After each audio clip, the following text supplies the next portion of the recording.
नमस्कार दोस्तों, स्वागत है आप सभी का इन खबर यूपी पर। लोकसभा चुनाव संपन्न हुआ और 4 जून का बेसब्री से आप सभी को इंतजार था। 4 जून की तारीख भी आई और मतगणना शुरू हुई। नतीजे आपके सामने आ चुके हैं लगभग और ये नतीजा ऐसा है कि ठीक जैसा एग्जिट पोल आया था उसके उलट जो है नतीजा आया है। यानी कि सारे एग्जिट पोल फेल मार गए हैं।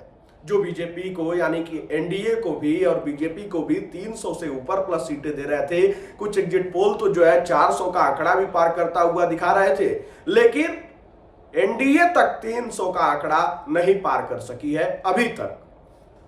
तो देखिए, इसमें सबसे बड़ा योगदान कहें या फिर सबसे बड़ा नुकसान कहें, एनडीए को बीजेपी को रहा वो उत्तर प्रदेश में। वो उत्तर प्रदेश जहां 2019 के चुनाव में बीजेपी 62 सीट जीती थी, बाद में उपचुनाव हुए तो 2 सीट बीजेपी के साथ आ गई, आजमगढ़ और रामपुर की 64 सीट हो गई थी।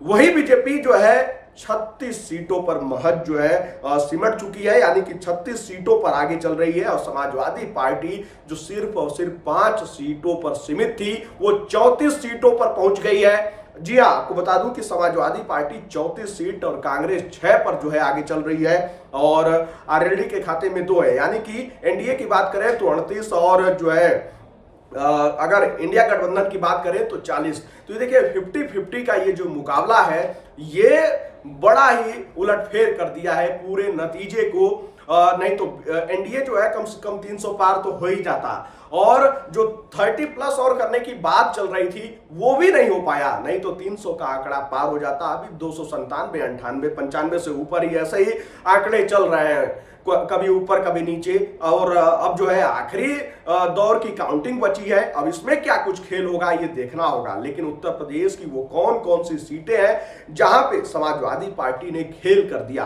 कैराना, मुजफ्फरनगर, हालांकि मुजफ्फरनगर में अभी जो है ज्यादा बड़ा अंतर नहीं है, और मुरादाबाद यहां बड़ा अंतर है, रामपुर में बड़ा अंतर है, संभल में लाख वोट से ऊपर का अंतर है, 1,20,000 का। अलीगढ़ में भी बड़ा अंतर आ गया। आप सोचिए, अलीगढ़ फिरोजाबाद में बड़ा अंतर है, और मैनपुरी में तो 2-2.5 लाख का, 2,20,000 का अंतर चल रहा है।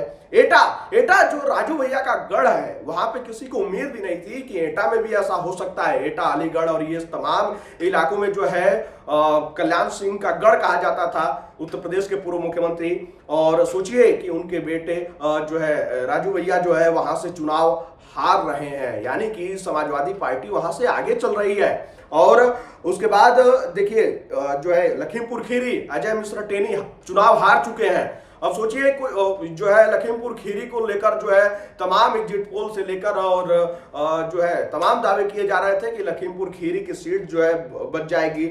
उधर जो है धौरहरा है, मोहनलालगंज है, सुल्तानपुर, मेनका गांधी पीछे चल रही हैं, प्रतापगढ़, इटावा, कन्नौज, जालौन, कौशाम्बी, फूलपुर, फैजाबाद, अयोध्या, फैजाबाद, सोचिए फैजाबाद, जहां पे इसी वर्ष जो है प्राण प्रतिष्ठा हुई। तो ये तमाम सीटें जो है जहां पे झटका लगता हुआ नजर आ रहा है। अंबेडकर नगर, रितेश पांडे को जो है बसपा से इधर लाया गया, सोचा गया कि जो है बड़ा रिस्पांस मिलेगा, लेकिन अंबेडकर नगर से भी रितेश पांडे बड़े अंतर से जो है पीछे चल रहे हैं। श्रावस्ती, बस्ती और जो है उधर श्रावस्ती, साकेत मिश्रा, तो सोचिए संत कबीर नगर, प्रवीण निषाद, तो वहां भी जो है पलड़ा जो है हल्का है। लालगंज, यहाँ भी आजमगढ़, घोसी, बलिया, जौनपुर, मछलीशहर, गाजीपुर, चंदौली, तो ये वो सीटें हैं जहां पे बीजेपी पीछे चल रही है। अब सोचिए कि जो है जिस तरीके से चंदौली में जो है लगभग 2,500 वोटों का अंतर है, और उधर गाजीपुर लाख वोट का अंतर जो है हो चुका है, आजमगढ़ लाख वोट से ऊपर का अंतर हो चुका है। तो ये तमाम ऐसी सीटें हैं जहां पे बीजेपी की हालत